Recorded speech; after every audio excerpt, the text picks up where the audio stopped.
እግዚአብሔርን እናመሰግናለን ስለ መዝሙሩ። ዛሬም ጸሎትን በተመለከተ ያለውን ነገር ነው በቀጣይ የሚሄደው። ምናልባት ርዕሱ እዛ ላይ ጸሎት የላቀውን ለሚሰጠን አባታችን እግዚአብሔር በሚል ርዕስ ዛሬ የሉቃስ ወንጌልን ሉቃስ ወንጌል 11 ከ1 እስከ 13 ያለውን ነው የምናየው። መጀመሪያ ስለ ጸሎት ነው በተከታታይ የምናየው ብዬ ስነሳ የማቴዎስ ወንጌል ምዕራፍ 6 ላይ ያለውን ጌታችን ኢየሱስ ክርስቶስ በተለምዶ የተራራው ስብከት በሚባለው ስብከቱ ከምዕራፍ 5 እስከ 7 በሚያካልለው ስብከቱ ላይ ስለ ጸሎት ያነሳውንና በዚህ በሉቃስ ወንጌል ምዕራፍ 11 ከ1 እስከ 13 ያለውን ጭብጥ ነው በተከታታይ የምናየው። ከዛ ላይ ተነስተን ሌሎች ነገሮችን ልንዳስስ ይችላል። ግን መነሻችን ሁለቱ ቃሎች መሆናቸውን ላስታውሳችሁ እወዳለሁ። የሉቃስ ወንጌል ምዕራፍ 11 ከ1 እስከ 13 ያለውን እናውጣና እናነባለን። ሉቃስ ወንጌል ምዕራፍ 11 ከ1 እስከ 13 ይሰማል አይደል? ማወራው እንትን እያለኝ ስለሆነች እናነባለን። እንደዚህ ይላል። አንድ ቀን ኢየሱስ በአንድ ስፍራ ይጸልይ ነበር። ጸሎቱንም እንደጨረሰ ከደቀ መዛሙርቱ አንዱ ጌታ ሆይ ዮሐንስ ደቀ መዛሙርቱን ጸሎት እንዳስተማራቸው አንተም መጸለይን አስተምረን አለ። እርሱም እንዲህ አላቸው፣ ስትጸልዩ እንደዚህ በሉ፣ በሰማይ የምትኖር አባታችን ሆይ ስምህ ይቀደስ፣ መንግሥትህ ትምጣ፣ ፈቃድህ በሰማይ እንደሆነች እንዲሁ በምድር ትሁን። የዕለት እንጀራችንን ዕለት ዕለት ስጠን፣ ኃጢአታችንን ይቅር በለን እኛም የበደሉንን ሁሉ ይቅር ብለናልና፣ ከክፉ አድነን እንጂ ወደ ፈተናም አታግባን። ደግሞም እንደዚህ አላቸው፣ ከእናንተ አንዱ ወዳጅ ቢኖረውና በእኩለ ሌሊት ወደ እርሱ ሄዶ ወዳጅ ሆይ 3 እንጀራ አበድረኝ፣ አንድ ባልንጀራዬ ከመንገድ መጥቶብኝ ማቀርብለት ምንም ነገር የለኝምና ብሎ ለመነው እንበል። በቤት ውስጥ ያለውም አታስቸግረኝ፣ በሩ ተቆልፏል፣ ልጆቼም አብረው ተኝተዋል፣ ከእንግዲህ ተነስቼ ልሰጥህ አልችልም ይለዋልን? እላችኋለሁ ወዳጁ በመሆኑ ተነስቶ ባይሰጠው እንኳን ስለ ንዝነዛው ብቻ የሚፈልገውን ሁሉ ይሰጠዋል። ስለዚህ እላችኋለሁ ለምኑ ይሰጣችኋል፣ ፈልጉ ታገኛላችሁ፣ አንኳኩ በሩም ይከፈትላችኋል። የሚለምን ሁሉ ይቀበላልና የሚፈልግም ያገኛል፣ ለሚያንኳኳም ይከፈትለታል። ከእናንተ መካከል አባት ሆኖ ሳለ ልጁ ዓሣ ቢለምነው እባብ የሚሰጠው ይኖራልን? ወይስ እንቁላል ቢለምነው ጊንጥ ይሰጠዋልን? እናንተ ክፉዎች ሆናችሁ ሳለ ለልጆቻችሁ መልካም ስጦታን መስጠት ካወቃችሁበት በሰማይ ያለው አባት ታዲያ ለሚለምኑት መንፈስ ቅዱስን እንዴት አብልቶ አይሰጥ? እንጸልይ። እግዚአብሔር አምላካችንና አባታችን እናመሰግናለን። ስለሰጠን ጊዜ ተመስገን። ከጠዋት ጀምሮ አብረን ስላለ በጸሎት በዝማሬ በትምህርትም አንተ ስለረዳን እናመሰግናለን። እግዚአብሔር ሆይ ዛሬ ደግሞ ከዚህ ክፍል ላይ ያንተን ቃል እንከፋፈላለን። ጌታ መንፈስ ቅዱስ አግዞን ካንተ የሆነን ሐሳብ መረዳት እንድችል እንደሆነልን እንጸልያለን። እግዚአብሔር ሆይ እኔም ደግሞ ያንተን ቃል ብቻ ማካፈል እንድችል ከኔ አንዲት ነገር የኔ ሐሳቢው ነገር እንዳልጨምር አንተ ጠብቀኝ። ማቀርበውን ሁሉ ማቅረብ እንድችል ጸጋ ይርዳኝ በክርስቶስ ኢየሱስ። ይህ ምዕራፍ የሉቃስ ወንጌል ምዕራፍ 11 ከ1 እስከ 13 ብዙ ጊዜ የምንማረው የተማርነው ክፍል ነው። እዚህ ላይ ደቀ መዛሙርቶቹ አንድ የተለየ ጥያቄ ሲጠይቁት ነው የምናየውና ክርስቶስ ኢየሱስም ይህንን የመለሰበትን መንገድ ነው ዛሬ የምናየው። አጠቃላይ የጸሎቱን የያዛቸውን ሐሳቦች ዛሬ አናይም። የምናየው አንድ ሐሳብ ላይ ነው። ነገር ግን ይህንን ስንጀምር የመጀመሪያ ነገር መጽሐፉ ቃሉ የሚጀምረው ምዕራፍ 1 ላይ ጌታ ኢየሱስ ክርስቶስ በአንድ ስፍራ ይጸልይ ነበር።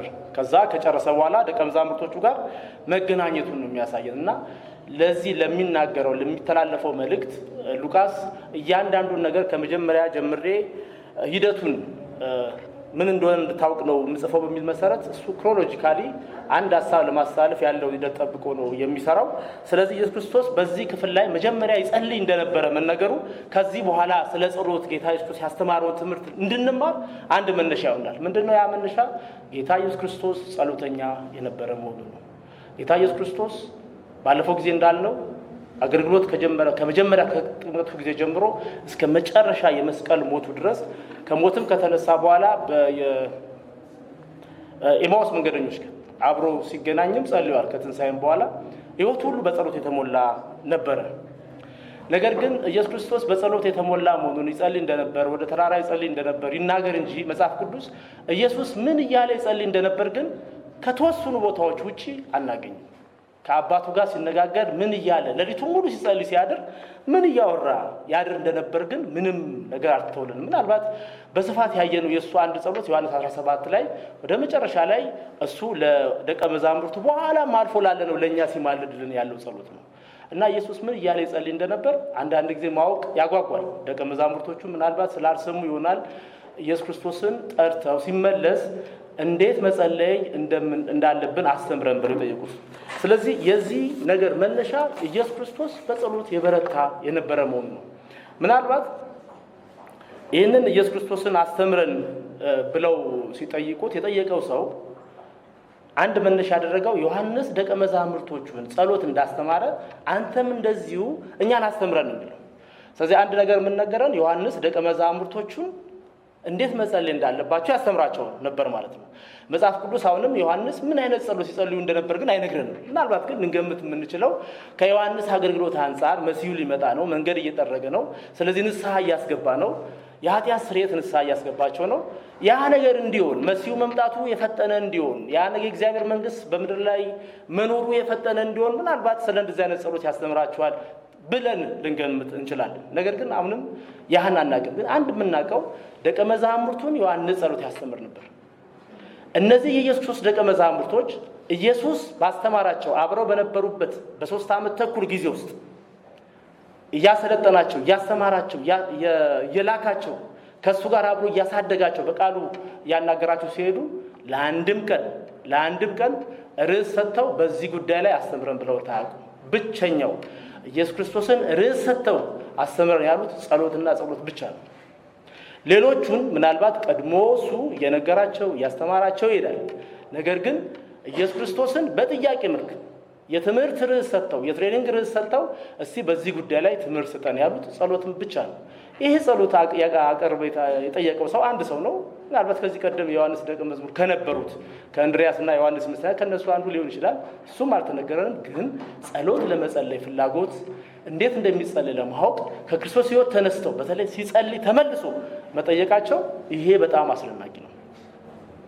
ምናልባት አንድ የገባቸው ነገር ኢየሱስ ክርስቶስ አብሯቸው ሳለ ተአምራት ያደርጋል፣ እውር ይበራል፣ ዲዳ ይናገራል፣ አጋንንት ይወጣል፣ ሰዎች በበረከት ይዘለቀለቃሉ፣ የሞተ ሰው ይነሳል። ከነዚህ ከሚያደርጋቸው ነገሮች ውስጥ አንዱ እንዴት እንደሚያደርግ አስተምረን ግን ብለው አልጠየቁትም። ጠዋት ላይ ምናልባት አቤ ይህን ሀሳብ አንስቶት ነበርና እንዴት እንደምንሰብክ፣ እንዴት እንደምናስተምር፣ እንዴት አጋንንት እንደምናወጣ፣ እንዴት ይህን ነገር እንደምናደርግ ብለው ያንን አልጠየቁትም። ምናልባት አንድ ነገር ተረድተውም ሊሆን ይችላል።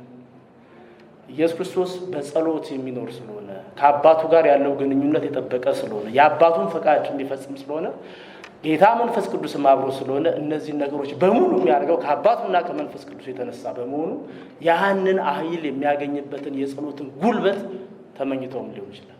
ምናልባት በትክክል የሚሆነው እንደዛ ነው። ኢየሱስ ክርስቶስ የሥራው የጉልበቱ የኃይሉ የተአምራቱ ምንጭ አባቱና መንፈስ ቅዱስ አብረው የሰሩ ስራ ነው።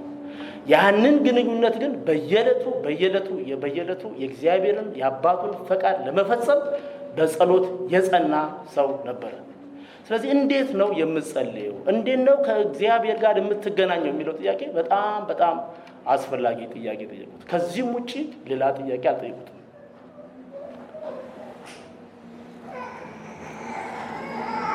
ደግነቱ መጸለይ አንድ ሰው ወደ እግዚአብሔር መጸለይ እንዳለበት በምድር ላይ ትክክለኛው መልስ መስጠት የሚችል ብቸኛው ሰው ኢየሱስ ክርስቶስ ብቻ ነበረ በጊዜው ማለት ነው።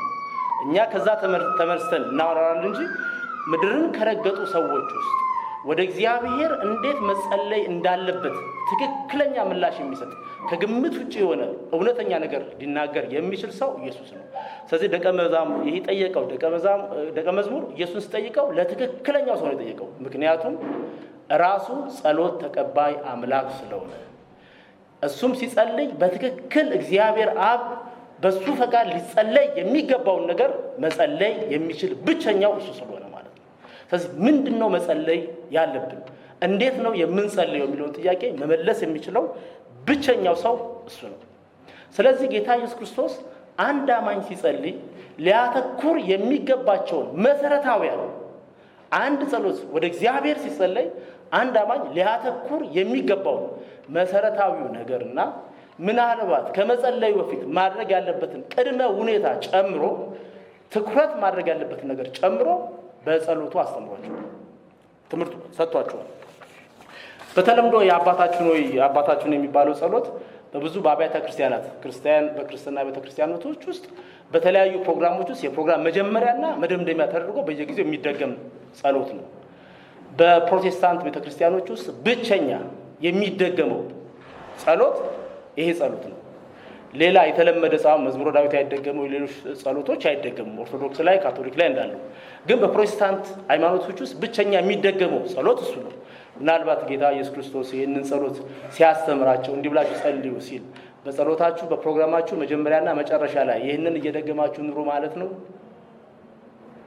ቤዛ ባፕቲስት ስለማናደርግ ይሄ የጸሎት አብነት ወይንም የጸሎት ሞዴል ነው የነገራቸው። አንድ አማኝ ሲጸልይ ምን አይነት ነገር ላይ ትኩረት ማድረግ እንዳለበት፣ ለማን እንደሚጸልይ፣ ያ ሲጸልይ የማንም ፈቃድ የጠበቀ ጸሎት መጸለይ እንዳለበትና ከመጸለዩ በፊት ቅድመ ሁኔታ ማሟላት ያለበትን ነገር ጌታ ኢየሱስ ክርስቶስ ዋናውና አንድ ኢምፖርታንት ነገር አስቀምጦ ነው። በተለይ ይቅርታን ማለት ነው።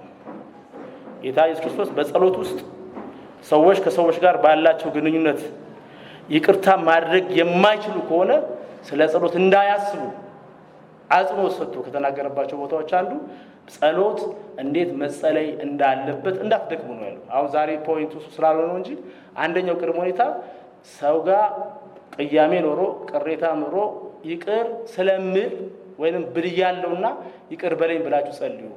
ይቅርታን ለማግኘት አስቀድማችሁ እናንተ ሰውን ይቅርታ ማለት አለባችሁ። ይሄን ካላደረጋችሁ እንዳትሞክሩት ነው ጸሎቱ። ማቴዎስ 6 ላይ በኋላ እናየዋለን።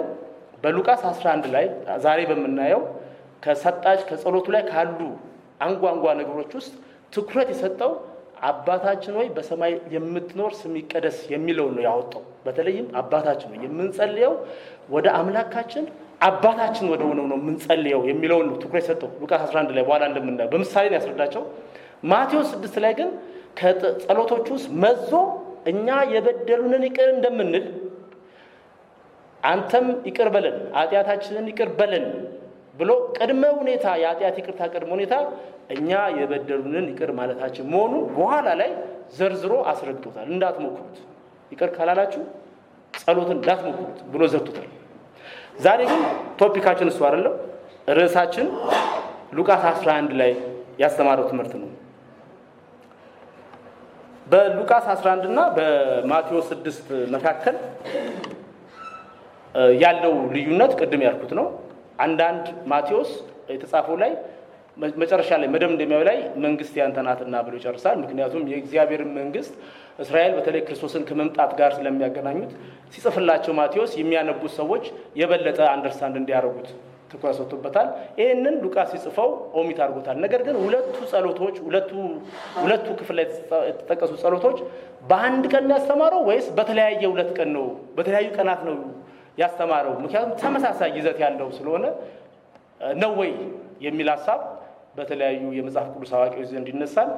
ነገር ግን በአብዛኛው የሚታመንበት ጌታችን ኢየሱስ ክርስቶስ አንደኛውን በተራራው ስብከት ጊዜ ለብዙ ሰዎች ባስተማረው በተለይም ከምዕራፍ 5 ማቴዎስ ከ7 ድረስ ኢየሱስ ክርስቶስ ሕግን እንደገና ቃሉን በአማርኛ እንደምንለው ነገር ሪዲፋይን እንደገና ማብራራት እንደገና ሕግን የእግዚአብሔርን ሕግ እንደገና ባብራራበት በመለኮታዊ ስልጣኑ ይሄ ማለት ይሄ ነው ብሎ ዲፋይን ያደረገበት ስለ ብዙ ነገር ማብራሪያ በሰጠበት ቦታ ላይ በዛ ተራራው ስብከት ላይ አንደኛው ያስተማረው ስለ ጸሎት ነው። ስለ ብዙ ነገሮች አስተምሮ አንደኛው ስለ ጸሎት ነው እና ያኔ ለብዙ ሰዎች ያስተማረው ትምህርት ነው። ነገር ግን በዚህ ቦታ ደቀ መዛሙርቱ ጋር ነው ከጥያቄ ተነስቶ ስለ ጸሎት ያስተማረውና የተለያዩ ቦታዎች ነው አንድ አይነት መልእክት ግን ለተለያዩ ቦታዎች ነው የሰጠው። በዚህም እንዴት መጸለይ እንዳለበት መመለስ ብቻ ሳይሆን የምንጸልየው ለማን እንደሆነ አብዝቶ የምንጸልይለት አምላክ አባታችን እንደሆነ አዛምዱ ለደቀ መዛሙርቶቹ።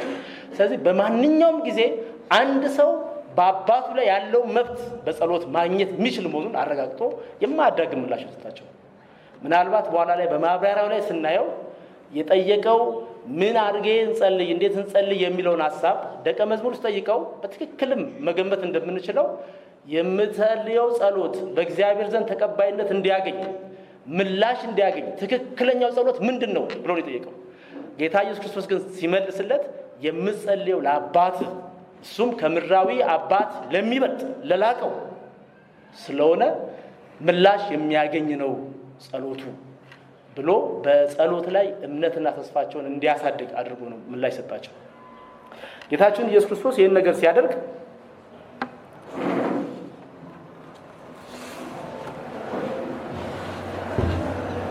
በትልቁ በዚህ ትምህርት ላይ ያመጣልን ነገር ከዚህ ቀደም እስራኤል እግዚአብሔር አምላካቸው አባታችን ብለው በአባትና በልጅ መካከል ባለ ዝምድና ወይንም ግንኙነት ልክ እኔ ከአባቴ ጋር እንደነበረኝ ወይም ሌላው ከአባቱ ጋር እንደነበረው አይነት ጸሎት አባታችን ሆይ ብለው ጸልየዋል።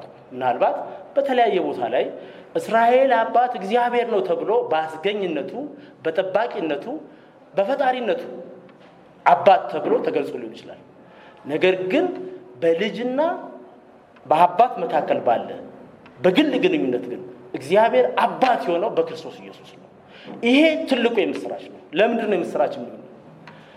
የኔ ልጆች ማንኛውም ከኔ ውጪ ያለን ሰው መጠየቅ የማይችሉትን ነገር በድፍረት መጠየቅ የሚችሉት ከኔ ነው። አባት ለሚጠየቀው ነገር ክፍያ አይጠይቅም ወይንም ሌላ መደለያ አይጠይቅም። አንዳንድ ጊዜ ጸሎት ሰዎች ወደ እግዚአብሔር ይጸልዩና ይሄንን ካደረክልኝ ይሄንን ነገር አስገባለሁ ይሄን ነገር አደርጋለሁ ወይም ደግሞ የሆነ ነገር በክፍያ ጸሎትን ማግኘት ጥረት ያደርጋሉ። ምናልባት ለእግዚአብሔር እንኳን እንሰጣለን ብለው ቢያስቡ ተመልሰው ለሚጸልይላቸው ሰው በጸሎት እንዲጸልይላቸው ገንዘብ ይከፍላሉ። እግዚአብሔርን ገንዘብ ከፍለን የምንጸልይና በምንሰጠው ገንዘብ በመናደርግለት ነገር ወይም ከኛ በሚሆን ነገር የሚመልስልን ከሆነ ነጋዴ ነው። አምላክ አይደለም። ልንሰግድለት አይገባም። አምልኮም አያስፈልገው።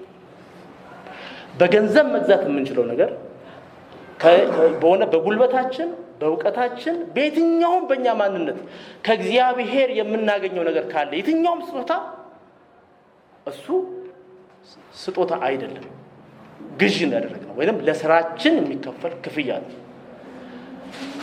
ሰዎች በኋላ ላይ የእግዚአብሔርን አባትነትና የሰዎችን አባትነት ጌታ ኢየሱስ ሲያነጻጽር ልዩነት አለ።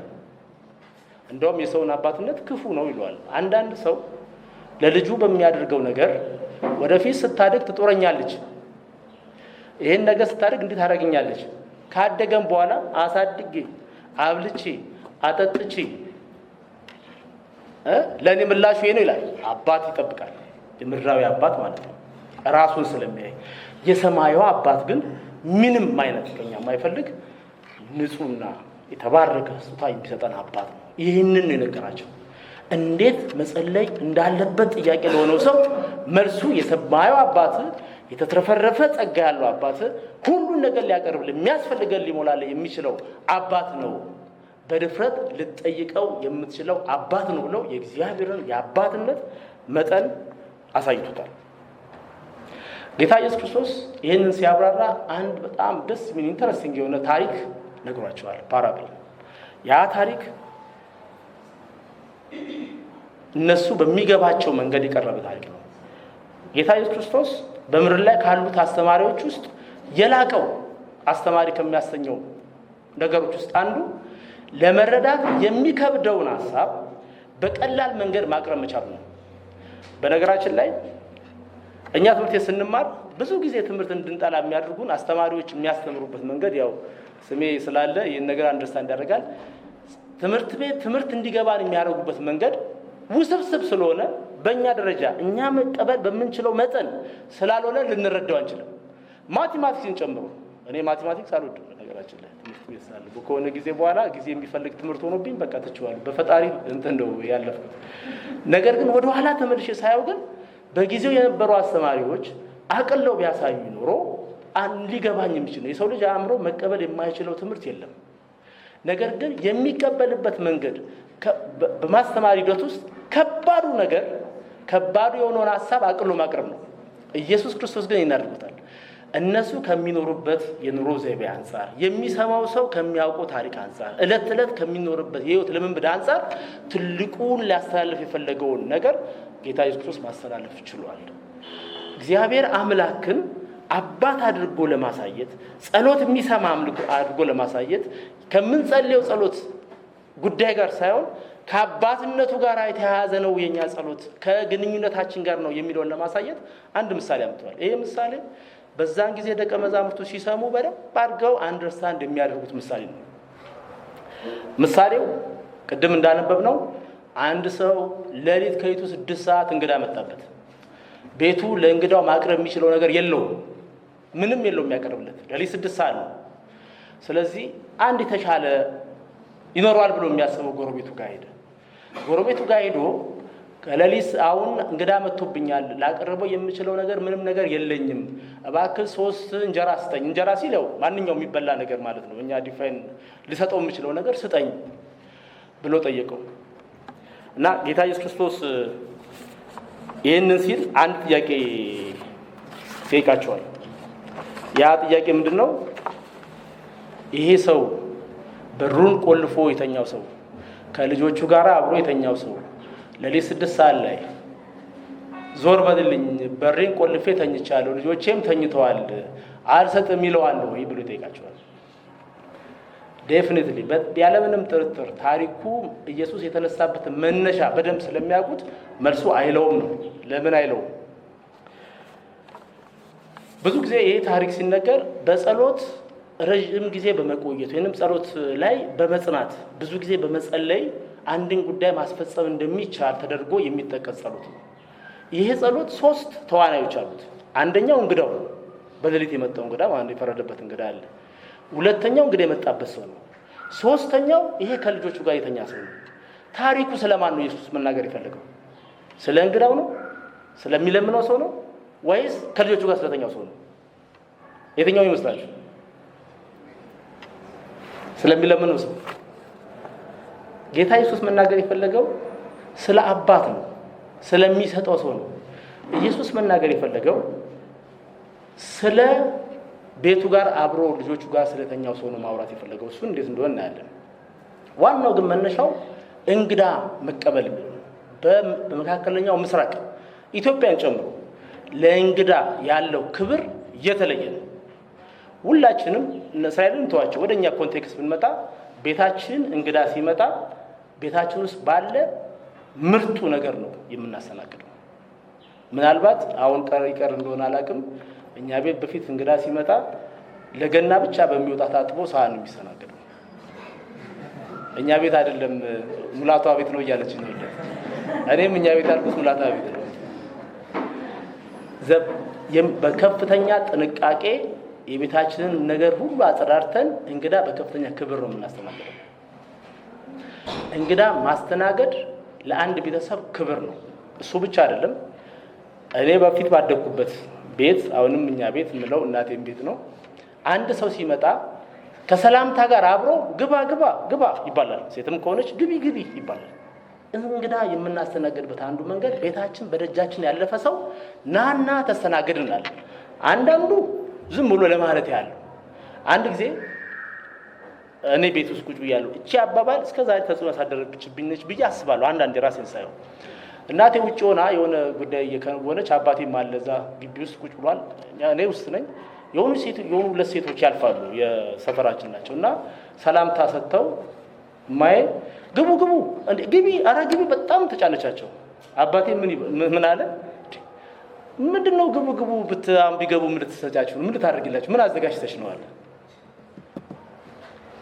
የለም የምታስተናግደውና እንግዳ ማስተናገድ በጣም በጣም በጣም ወሳኝ ነገር ነው። የዕብራውያን ጸሐፊ በመልእክቱ ላይ መጨረሻ ላይ ሲጨርስ በምክር ነው የጨረሰው። ሲጨርስ አንደኛው የመከረው ምክር እርስ በርሳችሁ እንደ ወንድማማቾች ተዋደዱ፣ እንግዶችን መቀበል አትርሱ። አንዳንዶች ይህን ሲያደርጉ ሳያውቁ መላእክትን አስተናግደዋልና ብሎ ያሳስባቸዋል። በእስራኤል እንግዳ መቀበል በተለይ አሁን ባለው እስራኤል ያንን በነበረው እስራኤል ሲነገር እንደሰማሁትና እንዳነበብኩት ራት ሲሰበሰቡ አንድ ወንበሩ ለጊዜ ክፍት ያደርጋሉ። የሚያደርጉት ለእንግዳ ነው። ያ እንግዳ ግን ክርስቶስ ይመጣል አንድ ቀን ብሎ ስለሚያስብ እንግዳ በጣም የተከበረ ነው። ስለዚህ አንድ እንግዳ መጥቶ ቤት ውስጥ የሚያስተናገድ ካልቻለ ለቤተሰቡ ውርደት ነው። አሁንም እንደምንረዳው የአንድ ሰፈር እንግዳ የዛ ሰፈርተኛ ሰው ብቻ አይደለም፣ የዛ ሰው የቤቱ ብቻ አይደለም፣ ያካባቢው ነው፣ የሰፈሩ ሰው ነው። ስለዚህ እንግዳውን ተባብሮ የማስተናገድ ኃላፊነት የመንደሩ ነው። እሱ ብቻ አይደለም። እኛ አንድ ቦታ ብትሄዱ አሁን ወደ ክልል ከተማ ምናምን ብትሄዱ አዲስ አበባን ተውትና ሰዎች የራሳቸውን ብሔር ሲገልጹ በፖዚቲቭ መልኩ መጀመሪያ ማነሱ ምንድነው? የከሌ ብሔር እንግዳ ተቀባይ ነው። እንግዳ መቀበል በማህበረሰቡ ሴት ውስጥ ከፍተኛ ትርጉም ያለው ነው። ስለዚህ እንግዳ የመጣበት ሰው ከልጆቹ ጋር የተኛውን ሰው ሄዶ በሌሊት ሲያንኳኳ እንደዚህ እንግዳ መጥቶብኝ አስጠኝ ሲለው እምቢ ይለዋል ወይ? አይለው። ምን ቢተኛ ምን ከልጆቹ ጋር ነገር ሁሉ ጨርሶ በሌሊት በጣም አስቸጋሪ ጊዜ ውስጥ ቢተኛ ተነስቶ ይሰጠዋል። ምክንያቱም ባይሰጠው አይለቀው። ከዛ ጋር ካለው ውርደት አይበስበትማ። እዚህ ጋር የሰውየው መለመን፣ የሰውየው መፈለግ፣ የሰውየው ማንኳኳት እንግዳውን በባዶ ቤት ከማስተናገድ አይበልጥም። ስለ ንዝነዛው ሲል ኮንቴክስቱ ስለሚያውቀው ተነስቶ ይሰጠዋል ብሎ መመለስ በማይቻልበት በሌሊት አጣብቂኝ በሆነበት ሁኔታ ሰውየው ምንም ተኝቶ ቢሆን አንድ ሰው ሄዶ ቢያንኳኳና ቢጠይቅ ምላሽ ያገኛል። ስለዚህ ጸሎቴ አይመለስም፣ ጊዜው አይደለም፣ ይሄ አጣብቂኝ ነው፣ ለውጥ የለውም ብለህ በአጣብቂኝ በሆንክበት ጊዜ ግድ የለም፣ አንኳኳ፣ ይከፈትልሃል። ለምን ጠይቅ፣ ታገኛለህ። ፈልግ ታገኛለህ፣ ጠይቅ፣ ይሰጣል ብሎ ጌታ ኢየሱስ ክርስቶስ ሰዎች በጸሎት ላይ ሲጸልዩ የትኛውም ሁኔታ ጸሎታቸው እንዳይመለስ የማይከለክል ይልቁንም እግዚአብሔር ከዛ በተለየና በላቀ ሁኔታ ጸሎት የሚመልስ አምላክ መሆኑን አባት መሆኑን ከልጆቹ ጋር ከተኛው የላቀ ሁኔታ ብቻም አይደለም ከእውነተኛ አባት በተለየና በላቀ ሁኔታ የልጆቹን ጸሎት የሚሰማና የሚመልስ መሆኑን አስረግጦ የተናገረበት ክፍል ነው ማለት ነው። ቅድም ኢየሱስ ክርስቶስ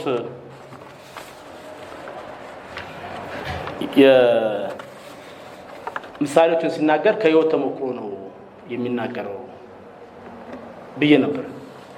አንዳንድ ሰዎች የዚህን ሰውዬ ከልጆቹ ጋር ተኝቷል እና ልጆች ካሉት በርከት ያሉ ልጆች አሉት ከእሱ ጋር ተኝቷል፣ ሌሊት ነው እና የሰውየውን ሪያክሽን ምናልባት ጌታ ኢየሱስ ክርስቶስ 4 ወንድሞች አሉት ነበሩት። 4 ወንድሞችና እህቶች ካለ ከአንድ በላይ እህቶች ነበሩት። ስለዚህ 2 ቢሆኑ 7 ልጆች ዮሴፍ ቤት ውስጥ ይኖሩ ነበር ማለት ነው። እና ያኔ ዮሴፍ የሚሆነውን ነገር አስተውሎ ሊሆን ይችላል ይላል ጌታ። ሰው ሆኖ ከሰዎች ባህል ጋር አብሮ አድጎ የሰውን ስሜት ተረድቶ ማደጉ እንደ ክርስቲያን በጣም በጣም በጣም አስፈላጊ ነገር ነው። ብዙ ጊዜ በክርስትና በሌሎችም ክርስትና እምነቶች ውስጥ ኢየሱስን ሰው መሆኑ ይረሳል። ኢየሱስ ፍጹም ሰው ነው፣ ፍጹም አምላክ ነው። ኢየሱስ ፍጹም ሰው መሆኑ ትልቁ ነገር የሰውን ስሜት፣ የሰውን አረዳድ፣ የሰውን ስቃይ በራሱ በሰውነቱ በአካሉ የወሰደ ሰው ስለሆነ በዚህ ምክንያት ለእያንዳንዱ የኛ ችግር፣ ለእያንዳንዱ የኛ ስሜት ደስታ ቢሆን፣ አዘን ቢሆን፣ ማግኘት ቢሆን፣ ማጣት ቢሆን፣ መከዳት ቢሆን፣ መገፋት ቢሆን፣ መታሰር ቢሆን፣ መደብደብ፣ መሰቃየት ቢሆን፣ መገደልም ቢሆን ስሜቱን በራሱ ደርሶ ያውቀዋል። የዕብራውያን ጸሐፊ እርሱ የመጣው መላእክትን ለመርዳት ሳይሆን የአብርሃምን ዘር ለመርዳት እንደሆነ ግልጽ ነው። ስለዚህ በሁሉም ነገር ወንድሞቹን መምሰል ተገባው። ይህም ያደረገው መሐሪና ታማኝ ሊቀ ካህን ሆኖ እግዚአብሔርን ለማገልገልና ለሕዝቡ የኃጢአት ስርየት ለማስገኘት ነው። እርሱ ራሱ በተፈተነ ጊዜ መከራን ስለተቀበለ የሚፈተኑትን ሊረዳቸው ይችላልና በማለት ኢየሱስ ሰውን በምድር ላይ መምጣቱ ምን ያህል እኛን የሚረዳንና የሚረዳን አምላክ እንዳለን ጋራንቲ ይሰጠናል። ስንጸልይ የምንጸልየው ለሰው የመጣ እንደ ሰው የኖረ እያንዳንዷን የሰውን ነገር የሚረዳ አምላክ ጋር ነው። ይሄ ለኛ ትልቁ የጸሎት ዋስትናችን ነው። ስለ ጸሎት እንዴት ብለን እንጸልይ ብለን ስንማር እጅግ ማስተዋል ያለብን ነገር የምንጸልየው በመጀመሪያ ለአባታችን ነው። ቀሎን እንድንሄድ ሸክማችንን አራግፈን እንድንሄድ የሚረዳን አምላክ አባታችን ነው ብለን እንድንሄድ ነው ትኩረቱ። ኢየሱስ እዛ ጋር ያሉትን የጸሎት መጸለይ ያለባቸው ነገር ሲያመጣ ለብቻቸው ለደቀ መዛሙርቶቹ የገለጠላቸው እውነት የምንጸልየው ለአባታችን ጸሎትን ለሚሰማ ነው። ስለዚህ በጸሎት ውስጥ እነዚህ ነገሮች ጸልያላችሁ። ነገር ግን ትልቁ ነገር የሚሰማን አብልጦ የሚወደን አብልጦ የሚሰጠን ከምድራዊ አባት የተሻለ አምላክ እና አባት አለን የሚለውን ሐሳብ እንድንወስድ ነው። አንዳንድ ጊዜ አንኳኩ ይከፈትላችኋል፣ ጠይቁ ታገኛላችሁ፣ ይመለስላችኋልና ጠይቀው ሁሉ ይሰጠዋል እና ፈልጉ ታገኛላችሁ ይላል። እኛ ያቃተን መለመን ነው። እኛ ያቃተን ማንኳኳቱ ነው። እኛ ያቃተን መፈለጉ ነው። ጌታ ኢየሱስ ክርስቶስ በጣም ትኩረት ያደረገው ጸልዩ፣ አንኳኩ፣ ፈልጉ፣ ለምኑ ነው። መፈለግ ሲባል ስራ የተቀጠርንበት ጊዜ እኛ በ20 ዓመት ነው እኛ ስራ የተቀጠርንና የኔም ጓደኞች 20 ዓመታችን ነው ስራ ስንቀጠር። በዛ ጊዜ የባንክ ስራ ማኑዋል ነው፣ የወረቀት ስራ ነው። ፋይል አለ፣ ፋይል ምርድር ነው። ፋይል ፈልጋለን፣ እንሰራለን፣ እንሰጣለንና የሆነ ፋይል ሲጠፋ ፈልጉ እንባላለን እና ሄደን ከፋይል ውስጥ በአልፋቤት ተርታ ፋይል ፈልገን የለም እንላለን። መተን አንድ ጥሩ አለቃ ነበረችን፣ በደንብ እንትን ያለችን። ፈለክ ታምሬ? አዎ ፈልጌያለሁ። የለም። የት ጋር ፈለከው? በአልፋቤቱ ፈልጌው አጣሁት ስላታለሁ። ፈልግ ያልኩ እኮ ስለጠፋ ነው። የምንፈልገው ነገር ሳይጠፋ ነገር ነው እንጂ በተርታው በቦታው ካለማ ለምን ይፈልጋል? አልተፈልገም። በቦታው የምንፈልገው ከሆነ አልፈልግነው። የጠፋ ነገር የምንፈልገው ነገር ለመጠየቅ ኤፈርት ያስፈልጋል፣ መጸለይ ያስፈልጋል። እኛ በአቅማችን ማድረግ የማንችለው ነገር የኛ አቅም፣ የኛ ብርታት፣ የኛ ድካም ያላስገኘልን ነገር እኮ ነው የምንፈልገው። ለዛ ግን ፍለጋ የሚሰጠን ያንን የሚመልስልን አምላክ ጋር መውደቅ ያስፈልጋል፣ ማንኳኳት ያስፈልጋል፣ መለመን ያስፈልጋል፣ መፈለግ ያስፈልጋል። አንዳንዴ እንደዚህኛው ሰውዬ መበርታት ያስፈልጋል። ይሄ ሰውዬ ከመጣበት እንግዳ በዛ በማህበረሰብ ውስጥ እንግዳን ባለማስተናገድ ከሚዋረድ አጠቃላይ ሸክሙ የአብዛኛው ማህበረሰብ ስለሆነ ሄዶ መለመንን፣ ማንኳኳትን፣ መፈለግን የሰው ደጅ ማለት እሱ ምርጫው አድርጓል። ያንን ነው የምናደርገው። በውስጥ ያለው ሰው ያደርገዋል። ጌታ ኢየሱስ ክርስቶስ ጸሎቱ ሲጀምር አባታችን ሆይ በሰማይ የምትኖር ስምህ ምን ይበላል? ይቀደስ። የእግዚአብሔር ስም ሁሉ ጊዜ ቅዱስ ነው። እግዚአብሔር በስሙ አይደራደርም። በፍጹም ከማይደራደራቸው ነገሮች አንዱ ስሙ ነው። በእነዚህ በተለምዶ 10 ቃላቶች ውስጥ አንደኛው ሕግ የአምላክን የእግዚአብሔርን ስም በከንቱ አትጥራ ነው። ለስሙ ጠንቃቃ ነው እግዚአብሔር። ስሙን ነው የሚኖረው። ትዝ ይላችሁ እንደሆነ አንድ ጊዜ እስራኤላውያን በበረሃ የማይውን ነገር ሰርተው አጠፋቸዋለሁ አለ። ሙሴ ምን ብሎ ነው የማለደው? አንተ ከግብጽ ምድር አውጥተህ በበረሃ ገደልካቸው ብለው በአካባቢ ያሉ መንግስታትና ህዝቦች አንተን ነው የሚወቅሱታል።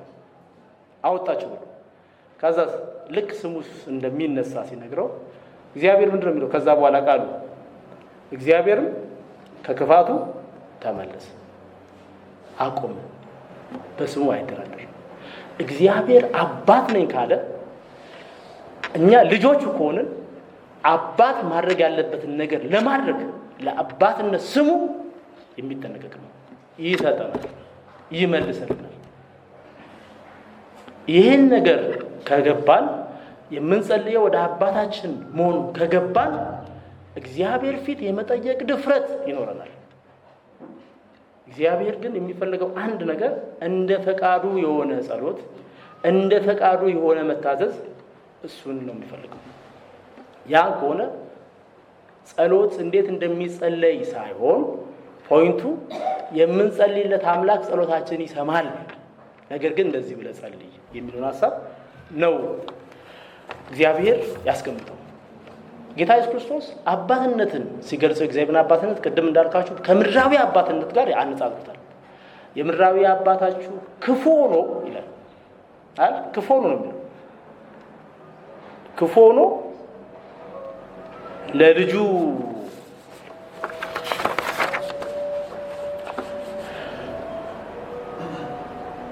ከእናንተ መካከል አባት ሆኖ ሳለ ልጁ ዓሣ ቢለምነው እባብ የሚሰጠው ይኖራልን? ወይስ እንቁላል ቢለምነው ጊንጥ ይሰጠዋልን? እናንተ ክፉዎች ሆናችሁ ሳለ ለልጆቻችሁ መልካም ስጦታን መስጠት ካወቃችሁበት በሰማይ ያለው አባት ታዲያ ለሚለምኑት መንፈስ ቅዱስን እንዴት አብልጦ አይሰጥም? በምድር ያለው አባት ክፉ ነው። ክፉ ነው ሲል ቶታሊ ክፉ ነው ሰው አይደለም። ሰው ምድራዊ ሰው ሁላችንም ሰዎች በእግዚአብሔር ፊት መቆም ማንችል በኃጢአት የተበከለ ማንነት የነበረው ያለው ሰው ነው። እኛ ከዛ በክርስቶስ ኢየሱስ መንጻት አንድ ነገር ነው። ግን የሰው ልጅ በተፈጥሮ ሲንፉል የኃጢአት ተፈጥሮ በውስጡ አለ። ራስ ወዳድነት በውስጡ አለ። ለልጁ እንኳን የማይራራ ማንነት ሊኖረው ይችላል። ልጁን የሚያባርር፣ የሚገፈትር፣ የሚመታ፣ የሚያሰቃይ፣ የሚገድል ልጅ አባት ይኖራል። ክፋት አለ በውስጡ።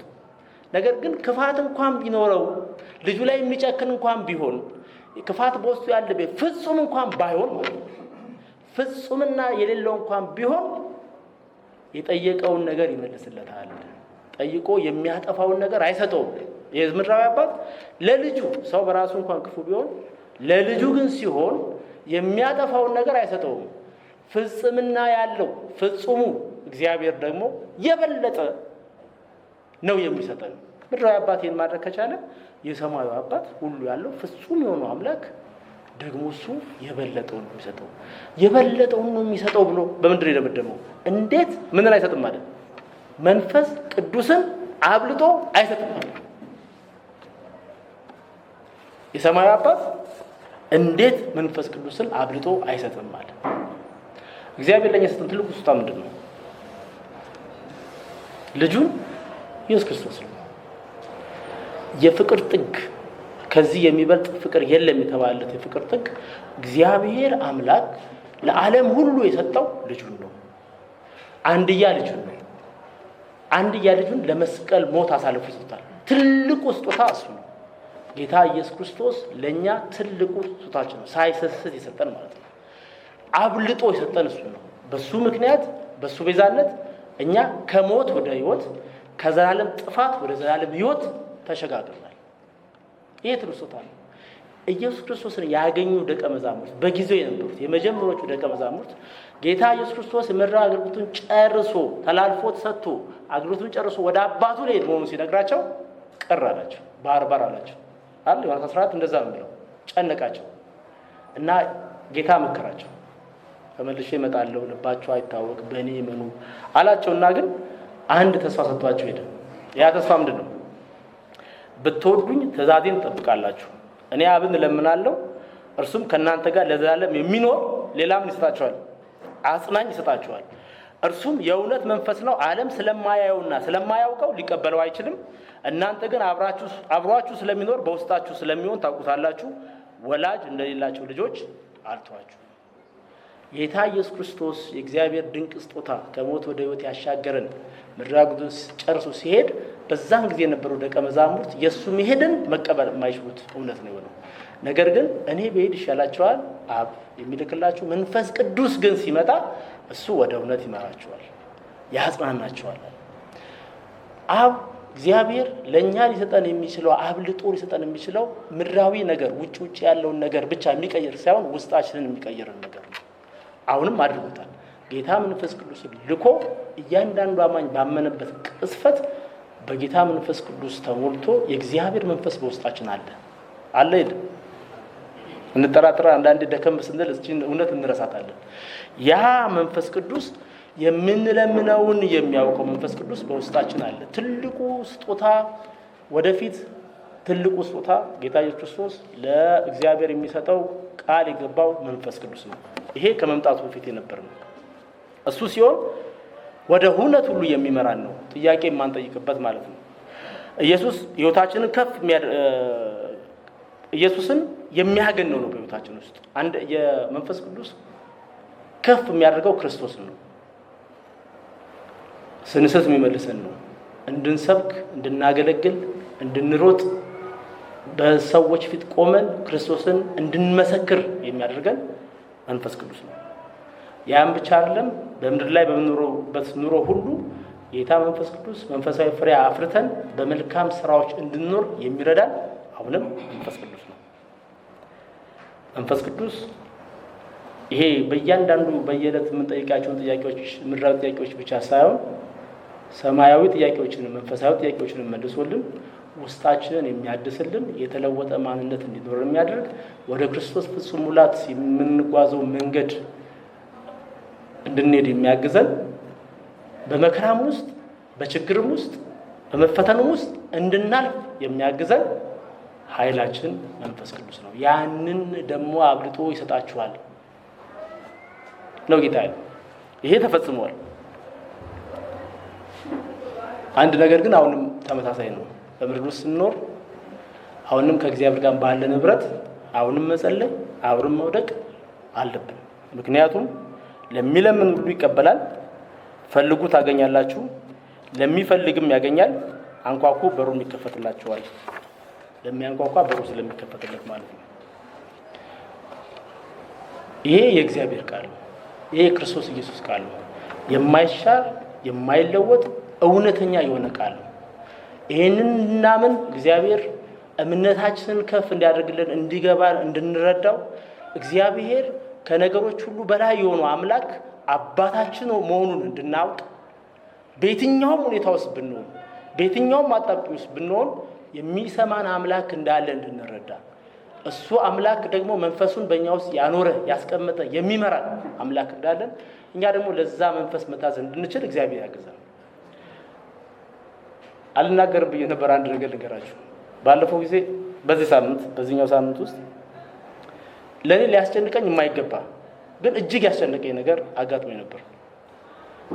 እኔ በራሴ የማሰብ አቅምና የመስራት የምናምን የማገናዘብ ችሎታ ነገሩ አያስጨንቅም፣ ግን በጣም አስጨንቀኝ። እንቅልፍ ማልተኛበት ያህል ማለት ነው። ስለዚህ እንደተማርኩት እንደሰበኩት መፍትሄው መጸለይ ነው እና መጸለይን አበዛው። በመካከል በዚህ ሁኔታ ውስጥ ያለው አንድ 3 ቀን ነው እንደዚህ ሆነ። በመካከል የያኔትን ምደባ ሰማሁኝ እና ሲነግሩኝ መልስ አልመለስኩላቸውም። እነሱም ዘጉት ጸጥታዬን ሲሰሙ ማለት ነው። እና የያኔትን ምደባ ሰማ አስደንግጦኛል። ግን ከነበርኩበት ሁኔታ አንፃር የቱ ነው አሁን እያስጨንቀኛለሁ የሚለው ተምታታብኝ። ምክንያቱም የሆነ በሆነ ሰዓት ውስጥ ያለ ነገር እንደገና ሌላ ሰዓት እንጨት ቢገባ የትኛው እንጨት ነው እያቃጠለኛለው ብለን መገመት አንችልም። ያ ስሜቴ የትኛው ነው እንደሆነ ማላውቅበት ምን ያለው እንትኑን ግዝፈት እንድትረዱት ነው። እና በአግባቡ እንኳን ያኔትን አሪስ አላደረኳትም እና ከዛ ግን እኔ በቃ ይሄ የጸሎት እንትኑን ነው መብዛት ያለበት። እግዚአብሔር በዛ ጸሎት ውስጥ እንድቆይ እንድጸና ነው ያደረገኝ። ወደ መጨረሻ አካባቢ እንደዚህ ጸልይልኝ አርባት እየድን መንገድ ላይ ጸልይልኝ ማለት ነው።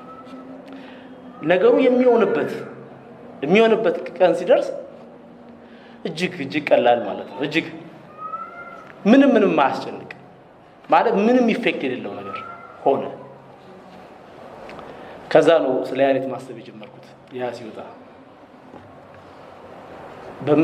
እንደዚህ አይነት ነገር ያጋጥማል። ለኔ አሁን ይሄ ጸሎት ላይ ያለኝ እምነት አጠንክሮልኛል። እኔ በማንኛውም ሁኔታ እግዚአብሔር ላይ መውደቅ፣ ተስፋን አለመቁረጥ፣ መልሶ ማንኳኳትን፣ የእግዚአብሔርን ፊት መፈለግን ነው ያሳየኝ። ባልተለመደ ሁኔታ የጸሎት ቦታዎችን ሁሉ ቀያይሬ ጸልያለሁ። እና ለኔ ልምድ ሆነኝ እነዛ ያልተለመደ ቦታ አመላቸው ቦታዎች ሁሉ የሚሄድባቸው ናቸው አሁን እንደ ልምድ አድርጌያቸዋለሁ እና እግዚአብሔር በዚህ ውስጥ አስተምሮኝ እንዳለፈ ነው የተረዳሁት ዛሬም እግዚአብሔርን ፊት መፈለግ ዛሬም እግዚአብሔርን መለመን ዛሬም ማንኳኳት ዛሬም መሄድ ያስፈልገናል ምክንያቱም እንሄደው አባታችን ጋር ነው ጸሎትን የሚመልስልን የሚባርከን የሚያስፈልገን ሁሉ ወደሚያውቅ አምላክ ነው እግዚአብሔር አምላካችን አባታችን ስለሆነ እናመሰግናለን ልጁን ክርስቶስ ኢየሱስን ስለሰጠን እና በክርስቶስ ኢየሱስ ስላዳነን እናመሰግናለን ጌታ መንፈስ ቅዱስን ስለሰጠን በውስጣችን ስላለ ወደ እውነት ሁሉ ስለሚመራን ስለሚያጸናን ስለሚረዳን ስለሚያስተምረን ከክፉ ሁሉ ስለሚጠብቀን ደግሞም ለክርስቶስ ኢየሱስ መንግስት አጽብቶ ስለሚያደርሰን በጸጋ ደግሞ ስለሚደግፈን እናመሰግናለን እንጸልይ